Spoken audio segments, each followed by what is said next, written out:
Buenas tardes, ¿qué tal? Sean todos ustedes bienvenidos. El día de hoy vamos a continuar repasando un poco desde otra perspectiva, pero lo que es los interrogatorios y contrainterrogatorios, bueno, y recontrainterrogatorios también. Pero no nos vamos a meter otra vez ya en cómo deben de llevarse, si las técnicas, si no las técnicas, si las reglas, no las reglas. Pues yo trataré de ser, como siempre lo he sido, muy respetuoso. Yo doy mi humilde opinión, que puedo estar equivocado, pues bueno, sí puedo estarlo, por supuesto que sí, y aprecio cuando alguien me corrige o me enseña algo. Pero yo doy mi postura al respecto. Conclusión, ningún juez en este país del fuero común o del fuero federal puede exigir lo que son las técnicas de contrainterrogatorio y recontrainterrogatorio e interrogatorio, obviamente, puesto que ya lo platicamos en demasía, no están y el juez se debe ceñir a lo que se constriñe estrictamente a la ley.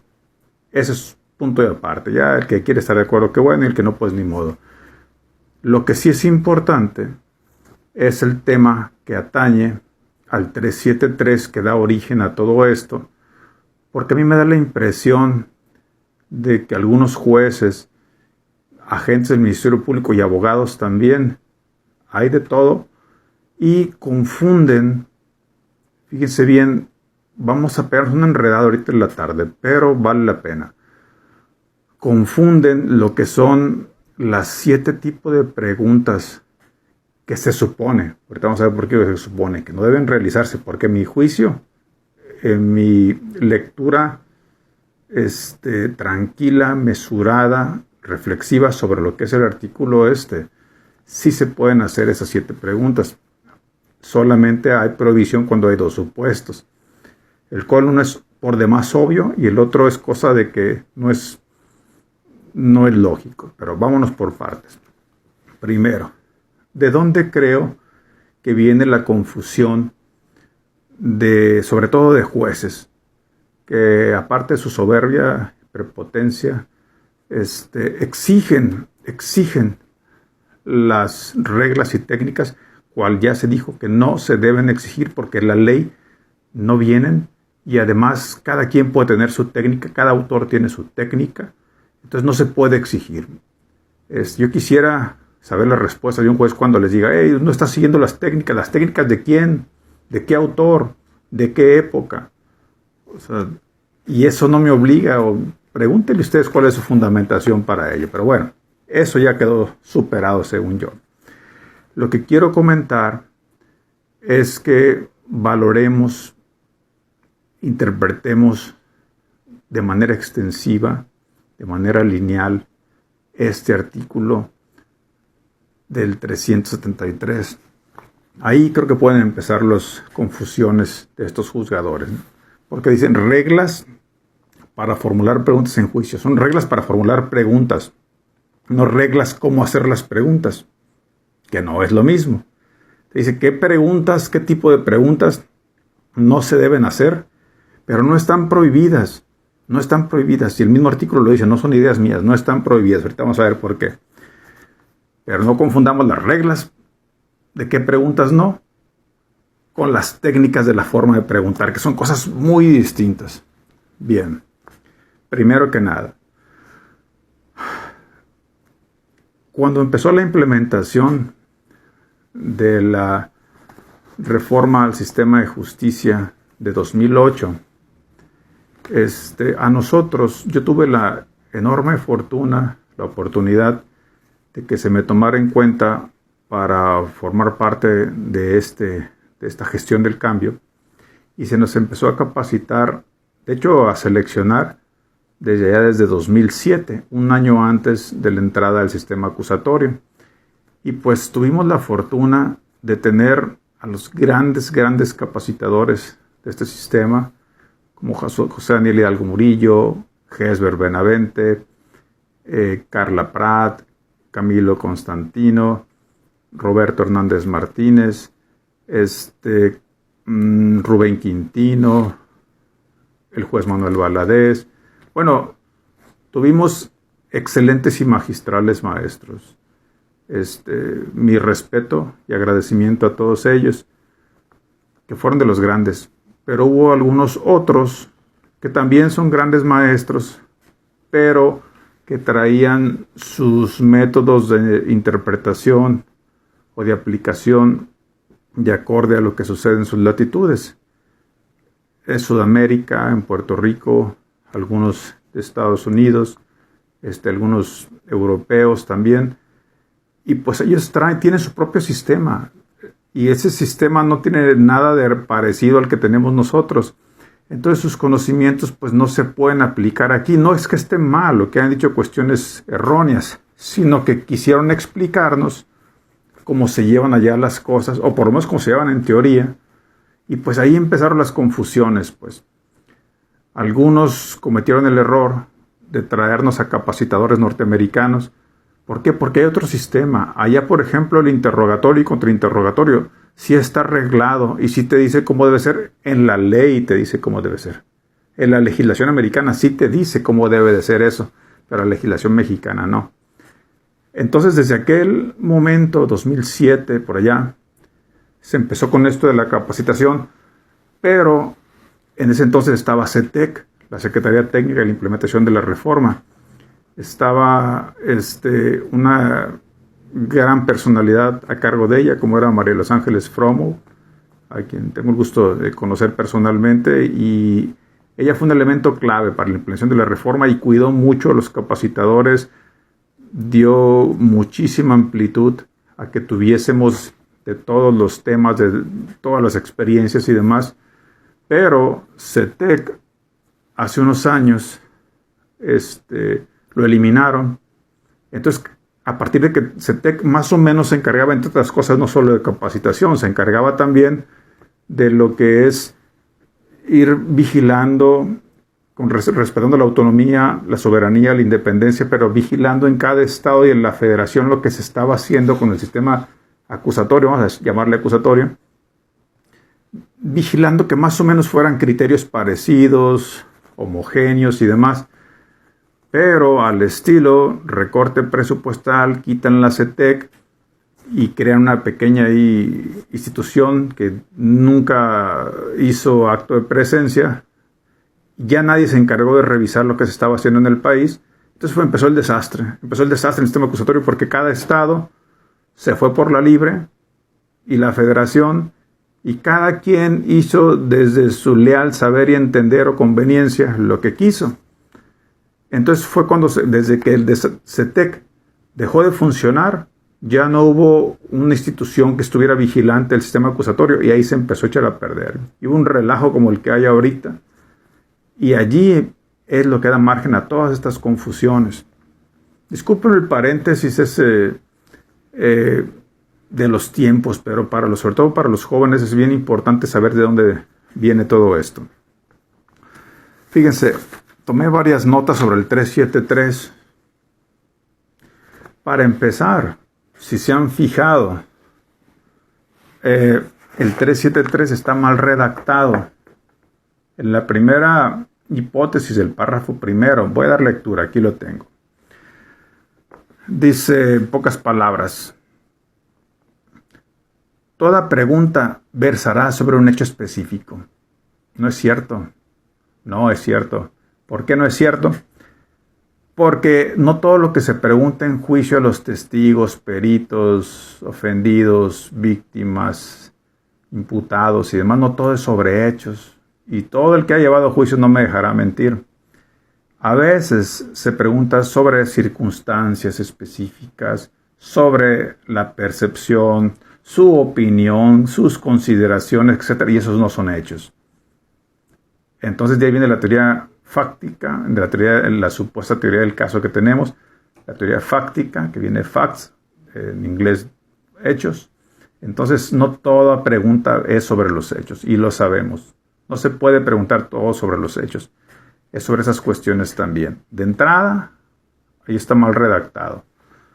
Segundo, me di a la tarea, porque como sé que más de alguno o muchos no van a estar de acuerdo, dije, pues no lo estoy diciendo yo, el diccionario de la Real Academia de la Lengua Española te dice, me puse a averiguar, cuáles son las supuestas preguntas que no se permiten. Que sí se permiten, ahorita voy a decir por qué. Son 6 preguntas, 6 tipos de preguntas, las que te dice el párrafo primero del 373 que no deben producirse en juicio. Y en el segundo párrafo te da una 7ª pregunta. Van de una por una. Número 1. Que sean ambiguas. O sea, no pueden ser ambiguas. ¿Qué entiende la Real Academia de la Lengua Española como ambiguas? Que puede entenderse de varios modos o admitir diferentes interpretaciones. Si reflexionamos un poco, si estamos 5 o 10 personas en una reunión, en una comida, y alguien dice algo, todos los que estamos allí lo vamos a entender de diferentes maneras, desde nuestra formación, desde nuestra percepción, dentro del contexto. Todo dicho humano puede interpretarse de tantas formas haya como humanos. Entonces, que sean ambiguos, pues es parte de la comunicación verbalizada de todo ser humano. ¿Cuántas veces nos pasa que nosotros decimos algo y de pronto la otra persona se enoja o se molesta porque creyó o entendió algo cuando nosotros no quisimos decir eso o nunca nos imaginamos que lo tomaran o lo pensaran de esa forma? Que sea ambiguo está mal. No, al que sea ambigua no está mal. Que sea ambiguo es una parte del español tan complejo. El español, el castellano, corríjame, profesores del español, pero según yo tiene 16 tiempos. Tiene 16 tiempos nada más. El castellano tiene más de 500,000 de palabras. El castellano, el español, es uno de los idiomas más difíciles junto con el chino mandarín. Es de los más difíciles de aprender. Entonces, si a eso le sumas los mexicanismos y demás, es un idioma muy, muy complejo. Entonces, que sea ambigua no quiere decir que sea ilegal. Porque si yo digo algo y suena ambiguo, oye, yo no te entendí, yo te entendí, eso te entendí aquello, no quiere decir que yo haya necesariamente preguntado mal, sino que cada quien lo entendió de como pudo. Si tú estás en una mesa y hay un niño de 3 años, hay un joven de 16, hay una persona de 50 y uno de 70, si alguien dice algo, pues los 3, 4 que están allí solamente por su edad lo van a entender desde perspectivas distintas, por su grado de madurez y demás. Entonces, que sea ambigua no es necesariamente malo o impropio. Segundo, poco claras. Pues eso no se ocupa ni siquiera buscar en el diccionario. Poco claro, pues que no le quedó bien entendido, pero eso tampoco es culpa de una de las partes. Si alguien no entendió, pues veto a saber, hay muchas razones. Porque estaba distraído, porque se confundió, porque no entiende la pregunta de fondo, porque no entiende el contexto. Hay muchas situaciones. Tercera, conclusivas. Dice la Real Academia Española, que concluya algo. Pues sí. ¿Tiene algo de malo hacer una pregunta conclusiva? Yo creo que no.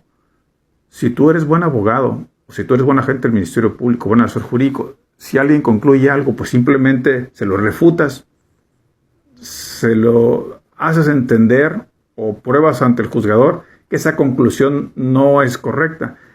Les recuerdo que enfrente de ustedes, ministerios públicos, asesores jurídicos, abogados, se supone, ya estoy dudando, pero se supone que tienes como juez a un perito técnico, a un experto en derecho procesal, en derecho penal, en derecho constitucional, en métodos interpretativos, con experiencia, personas mesuradas.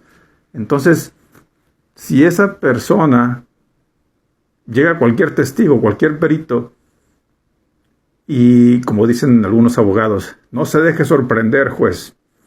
Pues si se deja sorprender es que pues no es un gran juez, o a lo mejor no tiene nada que estar haciendo ahí, porque si con cualquier pregunta de estas lo van a engañar, lo van a confundir, van a hacer que dicte una mala resolución, pues entonces ¿qué clase de juez es? Déjalo que pregunten lo que quieran, como sea, que fluya, y el juez va tomando nota. Yo sí le hago. Las partes empiezan y yo nomás estoy tomando nota. Intervengo y freno y modero cuando de plano es absoluta y estrictamente necesario. Déjalo que fluya el interrogatorio contra interrogatorio, que fluya libremente, que fluya, porque si no, no vas a sacar la verdad. Pero esas son técnicas que se aprenden con los años. Cuarta, que sean impertinentes. O sea, que vean impertinentes, ¿por qué? ¿Por qué? Dice la Real Academia, que no viene al caso. Pero es que tú no sabes si una pregunta es impertinente o no, porque a lo mejor el abogado o el Ministerio Público o el asesor lo están llevando con preguntas que parecen fútiles, insulsas, preguntas que no tienen caso, pero a lo mejor lo está preparando para llevarlo a algún punto en específico. ¿Sí? Entonces, hay que ver a dónde quieren llegar. A mí me han dicho incluso, bueno, no a mí, o sea, en las audiencias que yo he presidido, una de las partes pregunta la edad y de pronto la contraparte dice, señor juez, esa pregunta es irrelevante. ¿Por qué va a ser irrelevante la edad? ¿Por qué? ¿Por qué? La edad dice muchas cosas. La edad puede decir madurez, puede decir algún tipo de resistencia física o no, puede decir algún modo de entendimiento. La edad puede decir muchas cosas. Si alguien dice, pero oye, que aquí el imputado de 54 años fue en persecución pie tierra por los agentes Juan López de 23 años y Martín Sánchez de 24, lo persiguieron correteándolo pie tierra por 5 kilómetros hasta que lo alcanzó. Ay, momento, espérame, el tipo tienes cuánto, 54. O sea, y dos jóvenes de 20 y tantos no lo pueden alcanzar. O sea, si es posible, salvo que los dos policías pues estuvieran muy gorditos de más, y él fuera un atleta entrenado, corredor de medio maratón, una cosa así, bajo esas circunstancias, pero en la vida normal, la vida real, no hay motivo no hay justificación para que una persona de 50 y tantos años persiga y 5 kilómetros sea perseguida por dos oficiales jóvenes como gacelas, salen corriendo. Entonces la edad no necesariamente es irrelevante, y para muchas cosas, incluso el peso. ¿Por qué? Bueno, es que esta persona se llevó un costal de cemento de 50 kilos, se le echó al lomo y brincó esa barda. Oye, momento, esta persona pesa 47 kilos. ¿Cómo es posible que se echó 100 kilos al lomo, brincó la barda, cayó y siguió corriendo? O sea, igual también puede ser una excepcionalidad, pero no es normal. Entonces el peso, la edad y tantas cuestiones no necesariamente son irrelevantes. Argumentativas. Dice el diccionario de la Real Academia Española, que sean propios de argumentar algo. Pues es que todo es argumentación. Todo lo que decimos es argumentación o sujeto a argumentación. Séptima y última, la que da el 373, párrafo segundo. Sugestivas, que sugiere. Es malo sugerir algo. Si realmente la contraparte es decir objeción, debería decir, bueno, que sugiera lo que quiera.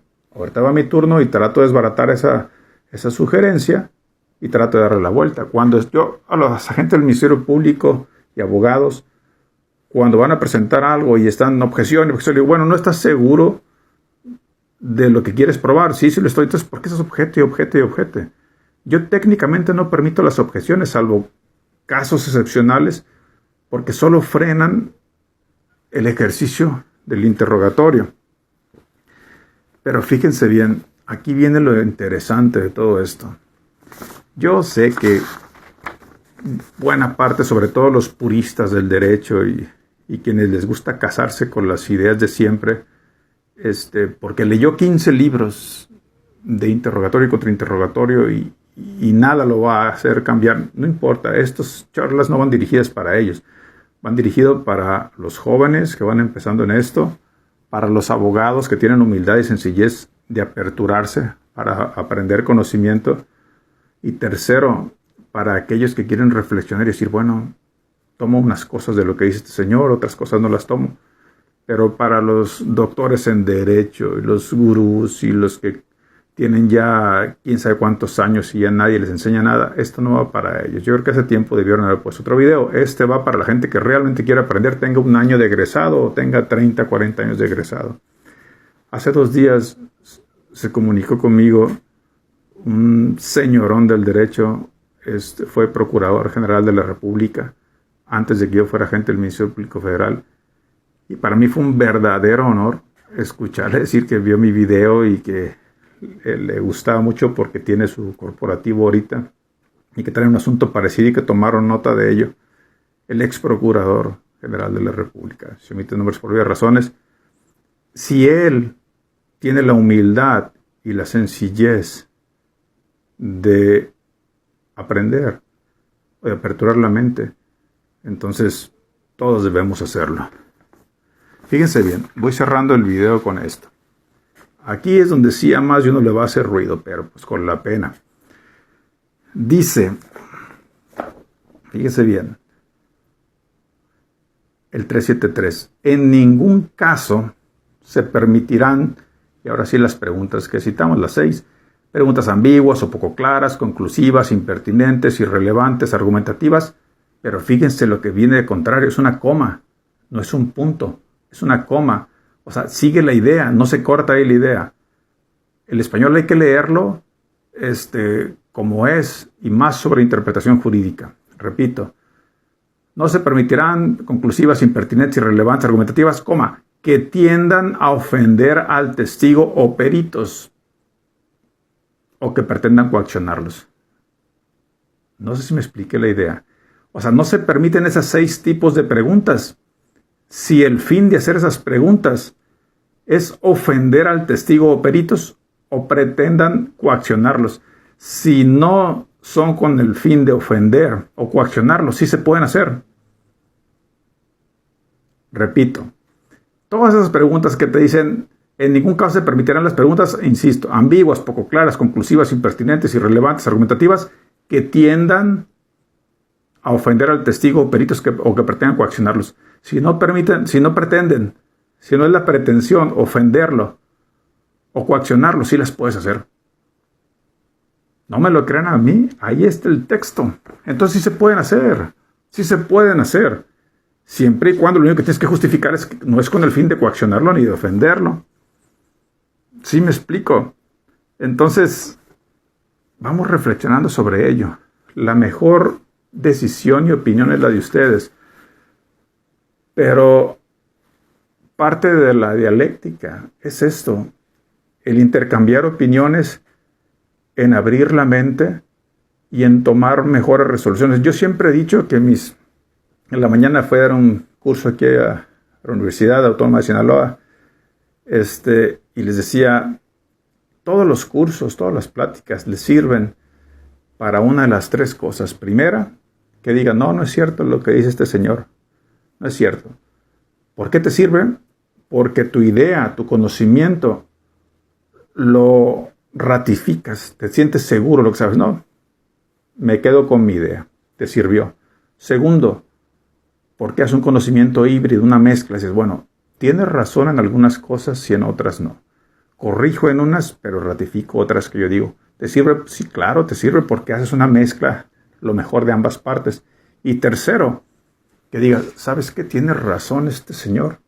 No lo había pensado así. Entonces cambio mi paradigma y lo empiezo a hacer de esta forma. Sí, hay abogados que en consultoría me dicen, oye, pues es que, ¿qué haré? Porque cada vez que promuevo esto me dan para atrás. Pues ya no lo promuevas. Promuévalo de otra forma. Si te están dando para atrás, revisa por qué te están dando para atrás. Y simple y sencillamente plantéalo de otra forma. No estés esperando, decía Albert Einstein también, no esperes resultados distintos haciendo lo mismo. Pero en fin, son ideas, pero quédense sobre todo con esta última reflexión. Vean lo que dice el artículo. En ningún caso se permitirán estas preguntas. Cita las 6 tipos de preguntas. Si tienen como fin o como objeto el ofender o el coaccionar. Si no las tienen, sí se puede. Si no, y en el segundo párrafo del 373, las sugestivas, que las permite ahí después, todavía te dice cuándo sí y cuándo no, y cuándo los ofrece quién. Pero entonces, estas 7 preguntas, tipos de preguntas, sí se pueden hacer, por lo menos las 6 primeras sí, con esas 2 cuestiones, que no ofenda y que no pretenda coaccionar. Pero pues, la mejor opinión es la de cada uno de ustedes. Que tengan buenas tardes.